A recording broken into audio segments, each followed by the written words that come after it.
So you keep asking yourself, why can't I just get in control of food?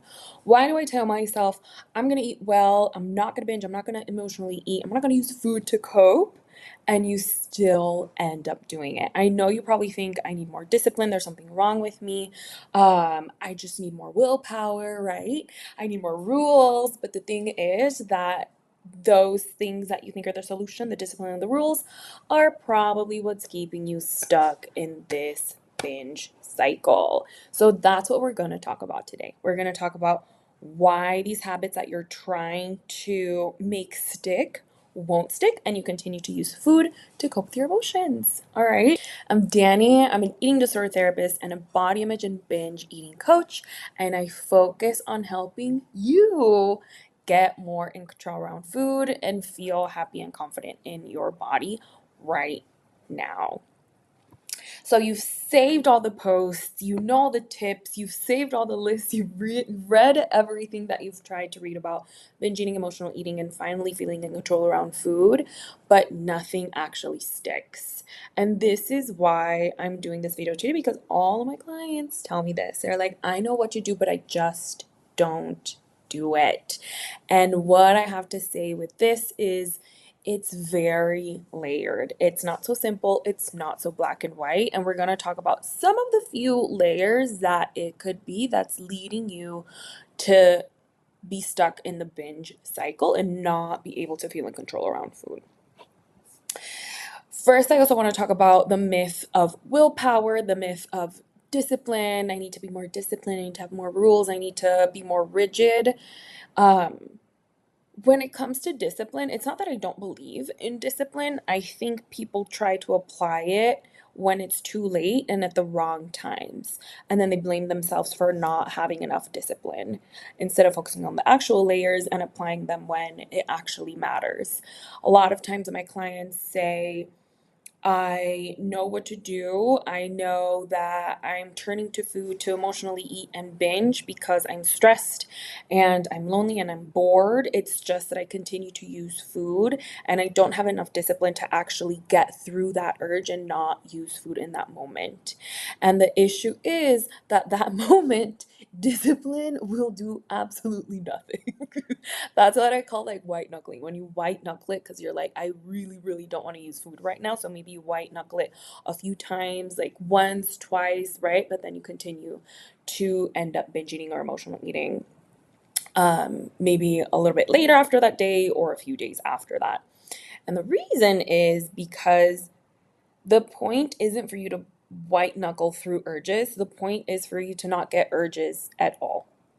And that's the deeper layers that I always talk about in my content. So in my YouTube and my Instagram. If you don't follow me on Instagram, go to my YouTube bio and click the follow there because I share a lot more there as well. So that's the thing. You're focusing on the wrong issue. You don't need more discipline. You have to know when to apply it, but also you have to know the different layers that are making you continuously turn to food and feel like there's something wrong with you. And we're going to talk about 3 different layers. Let me tell you, there's so many layers. It could be perfectionism, it could be trauma, it could be fear of change, it could be mental health struggles, right? It could be fear of judgment.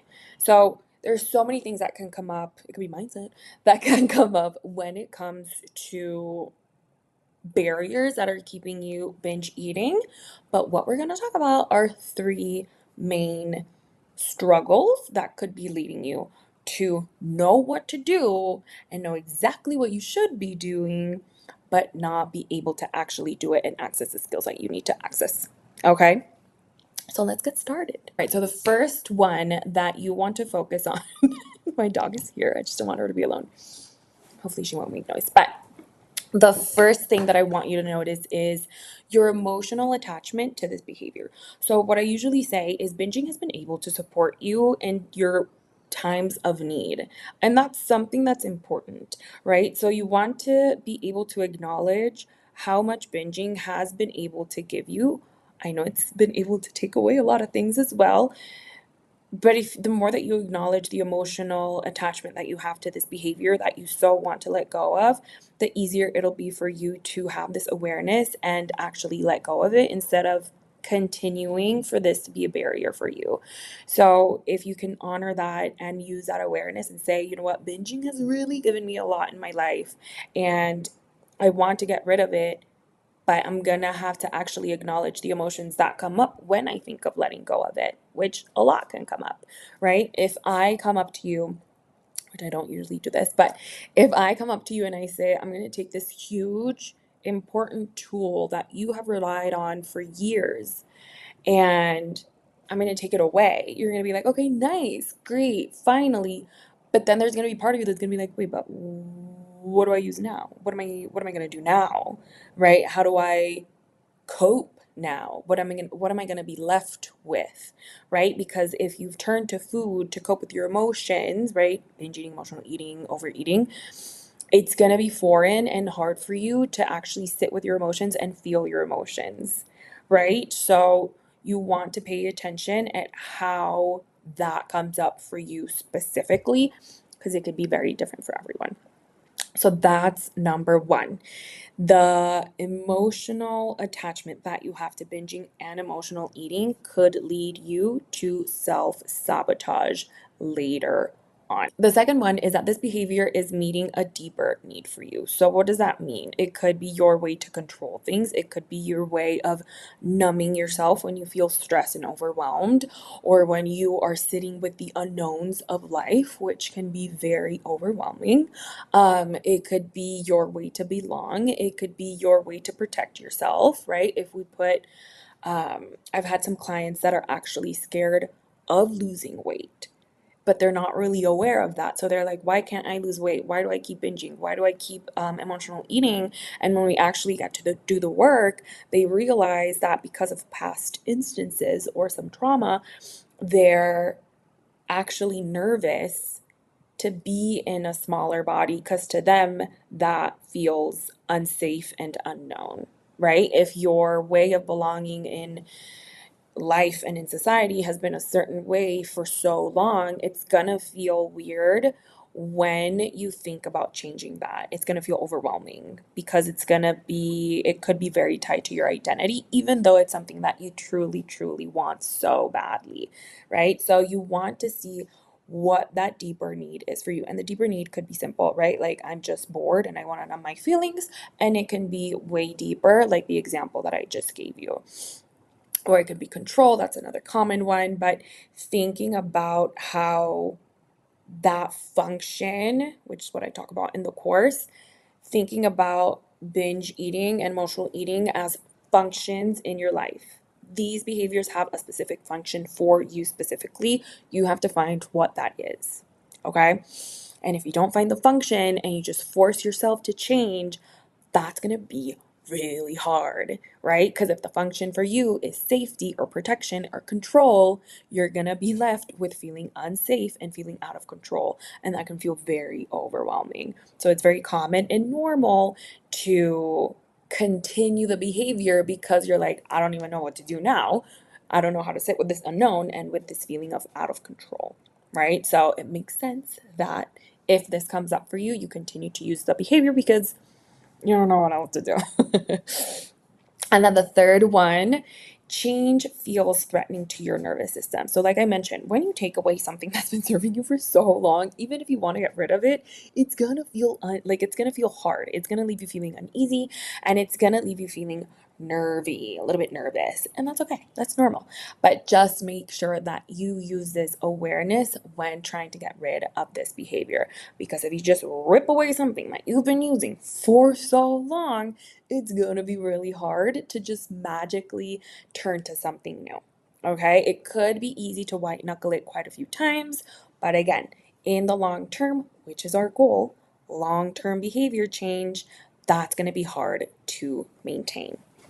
So I hope that you're getting the difference from knowing, right? I know what I should do. I should be eating healthy right now, and I should not be eating this ice cream, to actually understanding and finding a new path to your goals. Does that make sense? So We know what to do, and you want to get from point A to point B, but there's a bunch of little steps in between. And those tiny little steps are these things that I'm talking about. And the key here is for you to be able to start to use curiosity to say, okay, what's coming up for me? And how does food function for me so that I can start to find new ways to fulfill those different functions? Okay?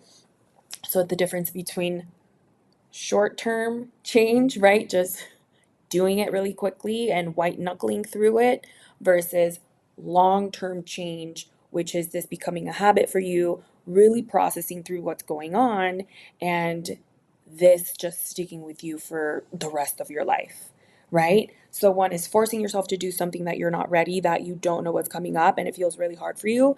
And the other is actually processing and getting curious about your beliefs and what the function of binge eating is for you so that you don't even need to put so much effort into it. It just comes effortless for you. So let me give you an example. One is I feel uncomfortable in my body. I keep binge eating and I don't know what to do. I'm going to go on a diet. I'm going to lose weight so that I can feel comfortable and confident in my life, right? You diet, white knuckle through binge urges, end up binging anyway, repeat the cycle. Long-term change is, okay, I feel uncomfortable in my body and I know that dieting usually doesn't work for me. So let me see what's actually getting in my way so that I can process what's happening to me and it no longer comes up for me, and binge urges little by little start to subside.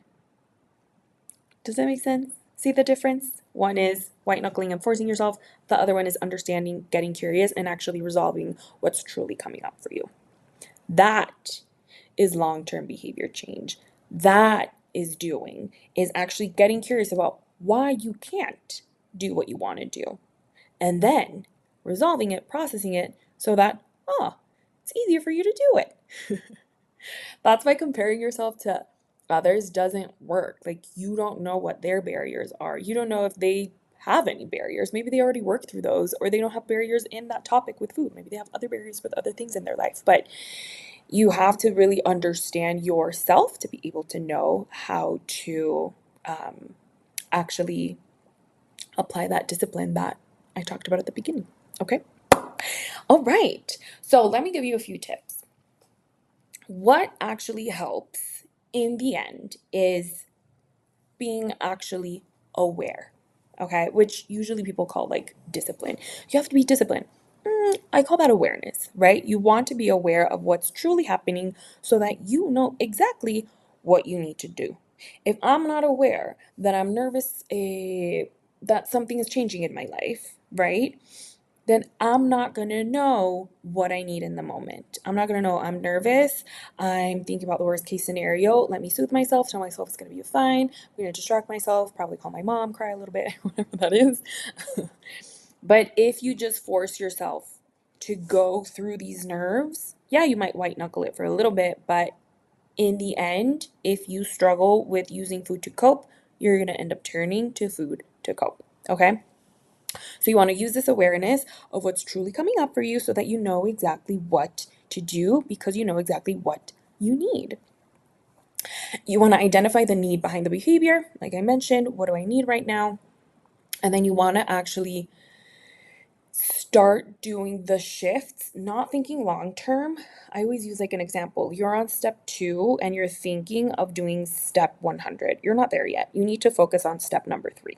If you're like, oh, I want to build a habit of coming home and not binge eating and, I don't know, working on a puzzle, whatever that is, that might be a little bit too far away from you. So you want to focus on what the next step is specifically for you so that you don't set a goal that is too far ahead. You naturally can't meet it and then you feel like a failure and give up. Okay? So, awareness, identify your true needs, and set the correct goals for where you are in your process. All right. All right. So that's all that I have for today. I truly hope this helped. I hope this helped to give you a perspective that there's nothing wrong with you. It truly is just about your approach. You have to approach it in an understanding and curious way instead of continuing to just blame yourself for not having enough discipline and then feeling like a failure and just giving up and dieting again, which will set you up for failure again, right? So this is me telling you that there's nothing wrong with you. You're okay. Food has just been there for you for a long time, and that's okay. And it's okay to want to learn something different right now. Okay? So if you enjoyed this and you want further support, I do have a program called Find Food Peace. If you go to my bio, you can find it there. If you want, you can follow for more information, more of these videos. I create one every month, so if you want to subscribe for more information, go ahead. If you want to follow me on my social media, it's all in my channel, in my bio. All right, I truly hope this helped, and I'll see you in the next one.